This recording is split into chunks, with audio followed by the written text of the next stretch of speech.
Hepinize merhabalar. Yeni bir videoyla karşınızdayım. Karşımda benim eski arkadaşım olan ta Erasmus zamanı 2012-2013 yılında beraber aynı okuldaydık. Ya gerçi sen Marie Curie'deydin. Ben Politeknika'daydım. Politeknika'daydım ama o bir beraber birçok vakit geçirmiştik. Gökhan'ın kendisi şu an çalışıyor. Doktorasını çoktan bitirdi, değil mi? Aynen 2018 yılında bitirdim. Evet, şimdi kendisi bize kendi hayatından, başarı hikayesinden bahsedecek. Burada Türkiye'deki hayat nasıldı, nasıl başladı, Polonya'ya nasıl geldi, yüksek lisans doktora tecrübesi nasıl oldu ve Polonya'da çalışan olarak size birçok bilgi verecek. Umarım bilgilendirici olur. Burada başlamadan önce burada sosyal medya hesaplarımızı da göreceksiniz. Gökhan'ın Instagram'ını da bırakacağım. İsterseniz takip edebilirsiniz, ulaşabilirsiniz. Aynen soru soracak olanlar için yardımcı olabilirim yani. Kesinlikle. Kendisi de anlatacak hangi alanda çalıştığını. Gerçekten yani duyunca şok olacaksınız. Gerçekten başarı hikayesi. Umarım size de bir feyz olur bu anlatacaklarımızdan. İsterseniz başlayalım.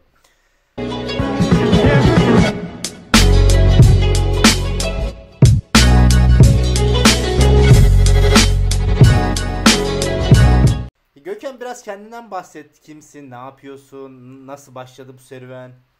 Var işte 1988 Üsküdar doğumluyum işte. Doğma büyüme İstanbul'daydım işte. 2006 yılında Muğla Üniversitesi Kimya bölümüne başladım. Yüksek lisansı da Muğla Üniversitesi'nde tamamladım işte. Fen Bilimleri Enstitüsü'nde. Ondan sonra işte 2012 yılında yüksek lisans tezimi yazarken bir boşluk oldu. O boşluktan yararlanarak işte arkadaşlarımın da biraz gazıyla Erasmus'a geldim.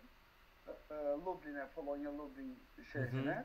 Ondan sonra işte orada hani herhangi bir ders falan almadım. Sadece laboratuvarda çalışıyordum işte. Ve orada kaldığım 6 aylık dönemde, yani bir dönemlik dönemde yani kendim orada hani boş vakit geçirmemek için orada kendime bir proje hazırladım. 6 ay içinde başlayıp bitirilecek ve benim de yüksek lisans tezimle ilgili. Ondan sonra işte yani sürekli laboratuvarda çalıştım. Ondan sonra hani oradaki ilişkilerimi arttırdım, hocalarla olan ilişkilerimi. Çünkü sadece laboratuvarda çalıştığım için hani orada yani sürekli bilim yapan insanlarla kontak halinde oluyorsun. Öyle olunca da hani yani her şeyi yani kendini geliştirdikten sonra yani yolun açık oluyor yani. Ondan sonra da geri döndüm, yüksek lisans savunmamı verdim. İşte tam diplomamı aldıktan bir hafta sonra mail geldi gene Polonya'daki profesörlerinden. Yani doktora yapmak ister misiniz? Bir tane Avrupa Birliği projesine başladık. Ondan sonra işte yabancı hani işi bilen birine ihtiyacımız var. Ondan Yani sonra sponsor oldular yani, değil mi? Aynen. Onlar zaten bir işte Marie Curie hareketliliği diye bu Avrupa Birliği'nin Horizon 2020 diye bir şeyi vardı. Mission'ı vardı diyeyim, hani görevi vardı. İşte tüm dünya hani Avrupa kıtasını işte dünyada işte çeşitli alanlarda ilk sıraya taşımak adına 2013 ya da 2014 yılında başlayan bir projeydi işte bu 6 yıllık hani çok büyük bir Avrupa Birliği projesiydi. Ondan sonra onlar zaten projeye dahil olmuşlardı ve doktora yapacak birini arıyorlardı. Ve Marie Curie hareketliliğinde de yani son 3 yıl içerisinde Polonya'da yaşamamak gerekiyordu. Hani uzun süreli yaşamamak gerekiyordu. O yüzden de Polonyalı kimse başvuramıyordu zaten o projelere. Doğal olarak hani yabancı birini arıyorlardı. Beni de bildiklerine, laboratuvardaki performansını gördüklerinden dolayı bana teklif ettiler. Bir nevi yani Erasmus yaparken yani göstermiş olduğum emek diyeyim yani karşılığını o şekilde bulmuş oldu. Ondan sonra Polonya'da doktora macerası başladı. Yani şimdi sen buraya geldin de buraya gelen birçok doktora olsun, yüksek lisans olsun ya da öğrenciler var. Senin gibi böyle fırsatları yakalamıyorlar. Burada gördüğüm kadarıyla senin yaptığın hırs ve aktif olman, sosyal bir hayatın olman, sürekli birilerini tanıman da Evet. buna yarar sağladı. Yani buraya gelip oturup Sabahleyin zaten telefonda konuşuyorduk, diyordun yani konferanslara gidip böyle izleyip geri döndüm değil, sürekli aktif olman lazım, Aynen. birileriyle çalışman lazım, Tabii yani networking dediğimiz olayı yapmak yapman lazım. lazım. Yoksa fırsat gelmiyor. Çünkü biliyorum normalde doktora çok pahalı Polonya'da. Dönemliği 3000-4000 euro falan civar değil mi? Aynen, aynen. Yüksek lisans da bayağı pahalı. Evet, yüksek O da lisans var. biraz nazaran daha ucuz ama evet, pahalı. Ve sen geldin buraya, doktoraya başladın. Biraz doktoradan bahset. Nasıl oldu? Üniversite hayatı nasıldı? Ne üzerine çalıştın? Yani zaten şöyle, yani yüksek lisansta geldiğim zaman zaten hani benim yüksek lisansımda biyopolimerler üzerine çalışıyordum ve zaten yüksek lisansım biyokimya dalında Hı hı. tamamladım. Hı hı. Enzimlerin Hı immobilizasyonu hı. ile ilgili Alzheimer hastalığına bağlı bir enzim üzerine çalışıyordum zaten. Hı hı. Ondan sonra yani bu doktora yani komple farklı bir, aslına bakarsan yani komple farklı bir daldı Hı benim hı. için. Çünkü bu proje fiber optik teknolojisiyle ilgiliydi. Hani polimer fiber optik Hı hı. kabloların üretilmesiyle Hı ilgiliydi. hı. Yani doğal olarak yani buraya geldikten sonra yani zaten şehri biliyordum 6 ay kaldığım için. Zaten şehri biliyordum. Hani neyi nereden alacağımı biliyordum. Hani nasıl olacağını, hani tüm prosedürleri bir öğrenmiş oldum Hı hı. yani. Hı hı. Bir de bizim zamanımızda geldiğimiz zaman sen de bilirsin ki hani PESEL almak zorunluydu o zaman. Evet, Hani kesinlikle. normal şey için neydi onun adı, registration için PESEL zorunluydu. Ki Evet. iyi ki de zorunluymuş zamanında. Çünkü bizi direkt oryantasyon haftasında direkt elimizden tutup herkesi Götürmüşlerdi. belediyeye götürmüşlerdi. Hatırlıyorum. Aynen. Herkesi belediyeye götürmüşlerdi ve PESEL hani vatandaşlık numarası Vermişlerdi. almıştık. 5 Ki iyi ki dakikada. de vermişlerdi yani. Aynen. İyi ki de vermişlerdi. Yani şu anda tüm işlerimizi o PESEL Onu numarası kesinlikle. üzerinden hallediyoruz yani. Vergi işleri olsun, hastane işleri olsun. Hani E-Devlet, her tüm şey, evet. aynen yani sigorta olsun. Yani Vergi, çünkü her şey, evet. aynen çünkü kanunlar bazen değişiyor yani. Hani PESEL olmadan yaşayan hani gelip giden kişiler de oluyor yani. Yani Ama kredi hiçbir zaman çekemezsin. Online kredi çekmek hiçbir şey yani yapamazsın imkansız ya. yani. Hani Evet. PESEL'in olmadıktan sonra hiçbir şey Hiçbir şey, yapamıyorsun. kesinlikle. Aynen. Ya dediğim gibi işte doktora da işte polimer fiber optik teknolojisi üzerineydi işte. Onların geliştirilmesi için hani bazı optimizasyonların yapılması, ondan sonra dediğim gibi improvement'ların yapılması ile ilgiliydi işte. O şekilde yani bir de şöyle bir şey var. Yani Avrupa Birliği projesi içindesin. Yani şöyle bir ideoloji var onda da. Hani biz sana senin ihtiyacın olan parayı vereceğiz. Sen sadece işine odaklan. Şimdi öyle olduğu için hani zaten 1-0 önde başlıyorsun. Hani nasıl geçineceğim, ne yapacağım diye düşünmüyorsun. Zaten euro kazanıp zloty harcıyorsun. Ne Yani gibi hiç imkanlar sunmuşlardı size geldiğinde buraya? yani şöyle söyleyeyim. Mesela atıyorum hani çünkü Polonya'da şöyle bir şey var. Belirli bir zlotun üzerinde kazandığın zaman öğrenci statüsünden çıkıyorsun. Evet. Zaten burada da uzun süreli oturum kartı almak için işte umowa pracy dedikleri işte bir iş kontratın olması lazım. Doğal olarak sen o kontratla burada kaldığın için hani Polonya'da direkt hani normal Polonyalı vatandaşların yaptığı gibi 4 yıllık bir doktora süresi olmuyor. O yüzden ve yani en güzel artısı o. Hani normal 36 aylık bir kontratın var ve 36 ay sonunda doktora diplomasıyla ödüllendiriliyorsun. Çok Şimdi en güzelmiş. en şeyi o ve dediğim gibi yani normalde doktora öğrencilerinin işte hani ilk yıl değil ama ilk yıldan sonra sürekli öğrencilere ders vermesi lazım, laboratuvar dersine girmesi Evet. lazım. Yani biz bunlardan da muaf olduk işin açıkçası. İlk başlarda bunlardan da muaf olduk. Ondan sonra dediğim gibi yani e, yani Avrupa Birliği projesinde farklı şeyler var. Farklı kalemler var. Gelir kalemleri var. Mesela atıyorum işte yaşam parası, ondan sonra ülke değiştirdin, o yüzden bir para var.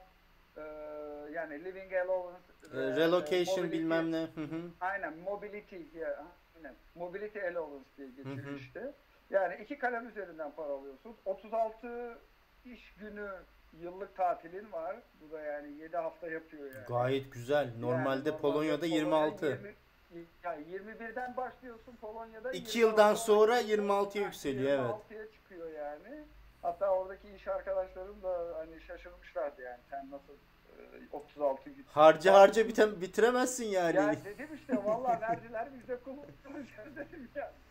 Vay be, Yani o çok şekilde güzelmiş. dediğim gibi yani, ama öteki türlü yani barınmanı falan filan kendin ayarlıyorsun. Zaten dediğim gibi yani hani iyi bir gelirin olduktan sonra da zaten hani diğer sorunlar ortadan kalkmış oluyor. Peki mesela buraya doktoraya gelmek isteyen kişilere önerebileceğin kaynaklar ya da ne yapmaları gerekiyor ya da senin yaptığın hatalar varsa bunları yapmamaları lazım, yani bir diyebileceğin öneriler var mı? Yani şöyle bir şey söyleyebilirim yani. Yani zaten hani resmi prosedürde belirli web siteleri üzerinden başvurman gerekiyor. Ve bunun için en güzel başvurulacak, hani bakılacak yerde Avrupa Komisyonu'nun iş bulma sayfası, hani akademik iş bulma Hı hı. sayfası yani. İşte o da euroaccess.eu diye bir Hı hı. sayfa. Hı hı. Yani bunu da işte sen de linke falan bir Hı, yere koyarım buraya. eklersen, aynen oradan işte atıyorum mesela hani ilgilendiğiniz konu olur, tecrübenizin olduğu bir konu olur. O konuları zaten şeye yazdığınız zaman, arama yerine yazdığınız zaman onunla ilgili herhangi bir pozisyon, doktora pozisyonu varsa yani çok net bir şekilde, hiç fark etmiyor. Avrupa Birliği'nin tüm ülkelerinde çalışabilirsiniz. O dediğim gibi yani bu zaten hani yok işte hani Polonya'da çalıştın ama euro kazandın. Euro'ya gidersen atıyorum İtalya'dır, İspanya'dır, Almanya'dır. Nasıl olur diye hiç düşünmeye gerek yok. Çünkü her ülkenin, Avrupa Birliği'nin her ülkesinin belirli bir ülke katsayısı Hı var. hı hı hı. Şimdi mesela işte Polonya için hani onları bir olarak baz aldığında Brüksel'i bir olarak baz alıyor. Tamam mı? Brüksel'deki yaşam şeyini, yaşama seviyesini diyeyim yani. Onu bir olarak alıyor.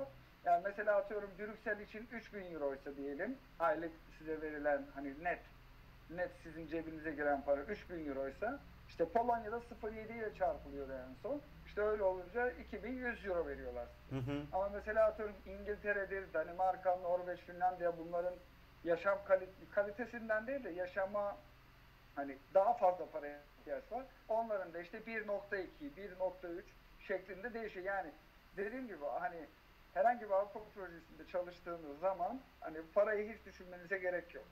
Anladım. Bu kadar basit Peki yani. mesela bu web sitesinden başvurduklarında illa kendi yüksek lisansını bitirdiği alanla alakalı mı olması lazım, yoksa alakasız bölümlerde olabilir mi? Ya şimdi şöyle bir şey var.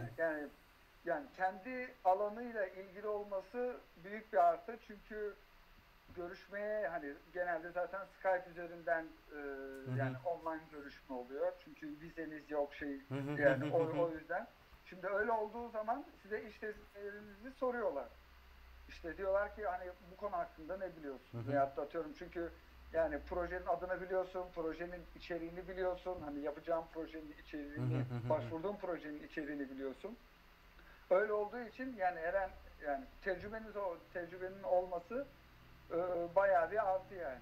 Anladım. Çünkü yoksa tamam bende şöyle bir motivasyon var, işte şöyle hani zaten illaki hani başvuru belgelerinde illaki motivasyon mektubudur, referans mektubudur, hani sizin aldığınız işte sertifikalardır, ondan sonracıma transkriptinizdir. Hani bunları zaten vermeniz gerekiyor zaten. Kesinlikle, kesinlikle. Vermeniz gerekiyor. Hani ne kadar işte hani yüksek bir motivasyonunuz olsa da hani illaki hani direkt birebir aynısı olmasa da ilişkili bir konu hakkında yüksek lisansınızı veya da Hı hı. lisansınızı yaptığınız zaman Daha iyi olur. çok faydasını görecek. Aynen, Peki aynen. şimdi ne yapıyorsun? Biraz kendinden anlat. Herhalde laboratuvardasın, ofisindesin şu an. Aynen, şu anda ofisindeyim. Aynen. Şöyle doktora bittikten sonra biraz daha hani daha fazla tecrübe kazanmak için biraz daha kalayım buralarda. Çünkü 2014 yılından beri Polonya'dayım ben. Ondan sonra e, işte Lodz Teknik Üniversitesi'nde Polimer ve Boya Enstitüsü'nde 2,5 yıl daha işte postdoc dedikleri doktora sonrası araştırmacı olarak çalıştım. Ondan sonra orada da gene polimerle ilgiliydi. Gene polimerle ilgiliydi ama farklı bir uygulamayı üzerine çalıştım. Ve oradan sonra da gene dediğim gibi farklı iş kanallarını kullanarak, farklı siteleri kullanarak ve dediğim gibi ben yani tüm bulduğum işleri doktora da dahil hep Euro Access üzerinden buldum. O yüzden dediğim gibi yani hani sadece doktora için değil, yani doktora sonrası araştırmacı olmak için de Euro Access üzerinden. vermiş olduğum Euro Access üzerinden gelmek lazım. Hani oralardan bakmak lazım. Anladım. Genelde bu LinkedIn tarzı bu kariyer web sitelerinde çok bulunmaz yani. Ben sana şöyle söyleyeyim işin açıkçası. Yani tamam hani oradan bir şeyler belki bulabilirsin ilgili alanla. Tamam mı? Ama mesela atıyorum cidden bulamıyorsun ya. Evet. Sana o şekilde söyleyeyim. Ve bir de şöyle bir şey var yani. Yani networking'in önemli olduğunu oradan söyleyeyim yani. Yani istediğin kadar hani güzel bir diploman olsun, güzel bir bölümde çalışmış ol. Hani çünkü orada sadece sırf ilan vermek için ilan veren çok fazla firma şirket var. Anladım. Çok fazla var yani. Sadece adları güncel olsun diye, hani adları Anladım. etrafta dolansın diye. Reklam. Aynen reklam adı altında vermiyorlar ama yani genel başvuru gibisinden sürekli öyle şeyler veriyorlar. Yani öyle şeylerden bulmak bilmiyorum yani. İş bulmak genel anlamda zaten şans işi. Şans, evet. Şans işi. Ama dediğim gibi yani zor ya. Oralardan bulmak zor yani. Peki sen şu an ne yapıyorsun? Neredesin? Şu anda ne yapıyorum? Ben Bursa'daki ilk postdoc'u bitirdim. Şimdi işte belirli bir süre sonra hani tecrübe kazandıktan sonra şimdi West Pomeranian Üniversitesi'nde işte University of Technology'de bu sefer assistant profesör olarak öyle bir işe başvurmuştum. Şu anda assistant profesör olarak işte Türkiye'de ne oluyor? Eskinin yardımcı doçenti, şimdinin doktor öğretim üyesi mi oluyor? Ne oluyor işte? Şimdi o pozisyonda çalışıyorum yani. Şu anda da biyoteknoloji ve nanoteknoloji üzerine çalışıyorum. Yani çalıştığım konuda sabah da konuştuğumuz gibi yani yumuşak doku mühendisliği diye geçiyor. Yani bu dediğimiz işte kalpteki dokular olsun, ondan sonra yani genel anlamda yumuşak doku üzerine çalışıyorum. Ve diye de geçiyor, cardiac tissue engineering diye de geçiyor, kalp doku mühendisliği. Yani bu da şöyle bir şey, işte yapılan kalp ameliyatlarından sonra, hani yapılan açık ameliyatlardan sonra doğal olarak o kesiklerin tekrardan daha hızlı yenilenmesi için. Aynen. Ya vücut kendini onarıyor ama %100 bir onarım yok. %100 bir onarım yok ve hızlı bir onarım yok. Yani şu anda konulan teknoloji, yani şu anda oraya takılan malzemelerin işte vücuttan kaybolma süresi 2 yıldan daha fazla. Mesela hani polietilen falan kullanıyorlar mesela.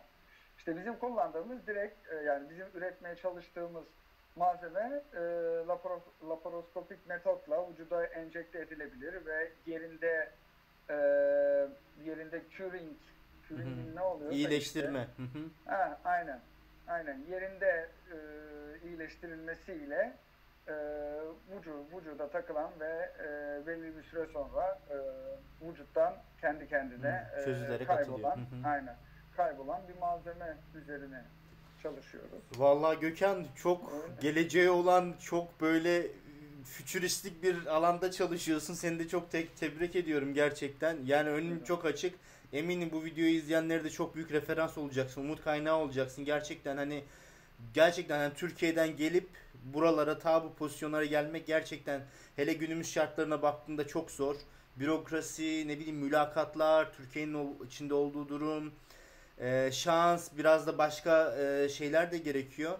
Son olarak videoyu kapatmadan önce böyle önerebileceğin bir şey var mı? Yani izleyen kişilere diyebileceğin sözler var mı? Yani şöyle söyleyeyim. ilk başta dillerini geliştirsinler. Çünkü hani İngilizce bile tamam, hani artık İngilizce bile yeterli olmuyor. Kesinlikle. İşin açıkçası. Veyahut da eğer ki bilimsel bir araştırma yapacaksanız kaynakların %95'i belki daha fazlası hep İngilizce kaynak. Hani o yüzden güncel bilginizi güncel tutmanız için hani sürekli yeni çıkmış makaleleri kontrol etmeniz lazım. Ve dediğim gibi yani hani sürekli hani herhangi bir konuda bir problem varsa bir problem bulup o problem üzerine odaklanıp onu nasıl çözebilirim üzerine. Hani sürekli yaratıcı bir şeyler düşünmeniz lazım. Şimdi öyle olunca dediğim gibi yani sürekli bilginizi güncel tutun ve herhangi bir konferanstır, yani Erasmus olur, ondan sonra hani yurt dışı bu European Voluntary Service diye EVS gönüllülük diye. hizmetleri falan. Aynen, gönüllülük hizmetleri olsun. Yani en azından bir yurt dışı havası alın. Hani sadece oraya atıyorum bir hafta gezmek için değil. En azından yani bir ay bir yaşayın. Bakalım o hani kendinizi nasıl rahat hissedebiliyor musunuz? Kesinlikle. Veyahut da hani sadece atıyorum hani yani bir şekilde yemektir, şudur, budur hani o işler hallolur. Ama işte atıyorum hani kendiniz nasıl hissedeceksiniz? Hani kendinizi Kesinlikle. bulunduğunuz konumda hani mutlu hissediyor musunuz? Adaptasyon olsun, evet. Aynen, adaptasyon olsun ve yani hani mutlu olduğunuz işi yapmanız lazım. Kesinlikle. Hani ne kadar saçma sapan da olsa hani kendi yapmak istediğiniz işi yapın, en azından ayaklarınız geri geri gitmesin işe gittiğiniz zaman yani. Yani bir de o senin dediğin şey de çok güzel. Sosyal olmak lazım. Biraz bizde derler ya, yırtık. Yani çoğu Türk Aynen. geliyor ya buraya mesela, Türkçe, Aynen. Lehçe bilmiyor, İngilizce bilmiyor, direkt Türkleri bulmaya çalışıyorlar. Aslında ya çok yanlış. Aynen. Hiç Türkleri bulmasınlar çünkü Kesinlikle. hiç de gelişmiyor yani. Yo, Şöyle kesinlikle. bir şey var. Yani ben Erasmus'a gittiğim zaman da hadi tamam hani Türkleri görüyordum, merhaba merhaba falan yapıyordum ama hani biz bir grup kurmuştuk orada. Yani benim hani seyahatleri de onlarla gitmiştim. Hani gittiğimiz grupta İngiliz, İspanyol, Slovak, Çek, yani o Connor vardı, Miguel vardı. Connor'ı sen iyi tanırsın. İngiliz eleman işte. Ondan sonra işte hani öyle bir grubumuz vardı. Doğal olarak hani tamam eyvallah, hani tanıdığım birkaç Türk'ün olması, hani güvenebileceğim birkaç Türk'ün olması önemli. Tamam eyvallah. Ama işte bu dilinizi de geliştirmez. Hiçbir şeyinizi geliştirmez Kesinlikle, yani. Kesinlikle haklısın. O şekilde. Ve dediğim gibi hani konferanslar olsun, hani gidebiliyorsanız oralarda yeni insanlarla tanışmaya bakın. Ondan sonra onların kartvizitlerini alın. Onlar ne işler üzerine çalışıyorlar. Ve atıyorum hani nasıl bir kontak kurabilirsiniz. Yani networking. Çünkü kapıyı açıyor. Networking. Evet. Aynen öyle yani. Yani networking olmadan hiçbir şey olmuyor yani. Ve dediğim gibi hani bu zamanında Amerika'ya gidenler olsun, hani bilim adamlarından bahsediyorum. Amerika'ya gidenler olsun, Avustralya, Almanya, hani oralarda da kendi hani büyük üniversitelerden mezun olanlar, doğal olarak onların bakış açısı daha geniş olmuş oluyor. Evet. Şimdi öyle olunca bir fırsat yakaladıkları zaman hemen ondan sonra gidiyorlar ve ondan sonrası gene kendinize kalmış oluyor ve hani kendinizi göstermeniz lazım her şekilde. İşte en önemli olan olay o. Kendinizi gösterin, çok çalışın ve yani açık fikirli olun ve sürekli fırsatları kovalayın. İleride keşke dememek için ya ben bunu niye yapmadım? Veyahut da işte ben niye Erasmus'a kesinlikle gitmedim? O pişmanlık. Ben niye bu postdoc projesine başvurmadım dememek için en azından denersiniz. Denediğinizde yapamadıysanız en azından denedim ama olmadı. Kesinlikle. Yani ileride keşke demeyeceksin yani. Vallahi Gökhan, şimdi seni bekliyoruz. Bundan 1-2 yıl gözlemleyeceğim. Belki seni sonradan Amerika'dan, başka güzel üniversitelerden daha başarılı pozisyonlarda görürüz. Çünkü gerçekten hani herkesin isteyip de bulamayacağı bir pozisyonda çalışıyorsun gerçekten. Çok güzel örnek teşkil ediyorsun birçok kişiye de. Yani bir de son olarak söylemek istediğim de şu var. Yani tecrübenizi elde edin, alabildiğiniz tüm bilgileri alın Ya benim düşüncem o en azından. En sonunda da uygun bir fırsat bulduğunuzda Türkiye'ye dönün. Benim amacım odur yani. Anladım. Hani ben ömrümün sonuna kadar yurt dışında kalmak gibi bir planım yok işin açıkçası. Yani 6 yılı geçti. Yani yurt dışında yaşadığım. Yani ben bildiğim her şeyi alıp en sonunda da bir fırsat bulup Türkiye'ye dönüp en azından Türkiye'de hani Türk olan insanlara, hani Türkiye'li insanlara, Türk diye hani Türk onu geçti. Hani Türkiye'li olan insanlara bu bilgilerin aktarılması. Yani benim şu andaki hedefim odur yani. Vallahi helal olsun. Burada alabildiğimi alıp gelebildiğim konuma kadar gelip ondan sonra Türkiye'ye dönüp Türkiye'deki insanlara hani bu fikirleri sadece atıyorum YouTube üzerinden, Facebook üzerinden falan değil. Hani birebir hani ders ortamında, aynen birebir ders ortamında Türkiye'dekilere bunları anlatmak ve onların da hani ufkunu açmak işin açıkçası. Vallahi böyle bir idealist bir yaklaşımım var. Çok yani. Güzel bir yaklaşımım var. Gerçekten çok teşekkür ediyorum. Çok güzel bir idealist bir bakış açım var. Umarım gerçekleşir. Gerçekten hani Türkiye'nin sizin gibi birçok kişiye ihtiyacı var. Gerçekten beyin güçte yavaş yavaş geriye dönmeli. Yani ben bile düşünüyorum yakında. Yani böyle uzun zaman olunmuyor maalesef yurt dışında. Umarım hepimiz için hayırlısı olur. Çok teşekkür ediyorum Gökhan. Çok eyvallah, sağ ol. Arkadaşlar video çok güzeldi. Umarım beğenmişsinizdir. Gerçekten çok güzel bir ilham kaynağı. Bildiğiniz üzere önceki haftaki videomu izlediniz. Bu haftaki videomu da izlediniz. Şu anki videomu. Ve sizden eğer Polonya'da yaşıyorsanız, herhangi bir meslek alanında çalışıyorsunuz, lütfen bana ulaşın. Böyle videolar çekebilme imkanımız olur. Hem de başkalarını başka iş dallarında, birçok iş dallarında yönlendirerek bilgilendirmiş oluruz. Hem maaşlar, imkanlar, yaşam standartları hakkında da bilgi veririz. Hem de güzel bir sohbet geçiririz. Eğer ilgileniyorsanız burada sosyal medya hesabımı göreceksiniz. Bana ulaşın. Instagram, Messenger, Facebook fark etmez. Ayrıca hala beğenmediyseniz beğenip yorum yapmayı unutmayın. Sosyal medya hesaplarımı göreceksiniz buradan. Paylaşabiliyorsanız mükemmel olur. Onun haricinde bildirim butonuna basın. Yeni videolar paylaştığımda bildirim gelsin. Sonraki videolarda görüşürüz. Hoşça kalın.